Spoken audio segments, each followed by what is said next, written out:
大家好啦，我係今年 Year 2嘅 Moses Chow 啦，係今年 Year 2嘅作曲系一個學生啦。我係首先啦就好想多謝咁多位 performer 啦，肯幫我出程嚟拉呢首嘢啦，亦都好想多謝我老師 Miss Watt 啦嘅悉心指導。我係就讀聖保羅書院嘅，自我介紹先啦，我係大概而家15歲，就讀聖保羅書院嘅。我首歌咧就係關於 metamorphosis， 即係蛻變。咁咩係 metamorphosis 咧？即係就係一個好 profound 嘅一個 change 啦。metamorphosis 咧最緊要其實係講轉變嘅，即係其實譬如話人轉咗嘅話咧，一個人轉即係一個人可能有冇聽過 Kafka 嘅故事啊？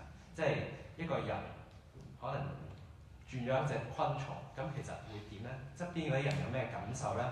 跟住去到最尾，其實佢仲有冇希望去生活落去嘅咧？呢個係我想歌想 convey 嘅一個 message，請大家欣賞。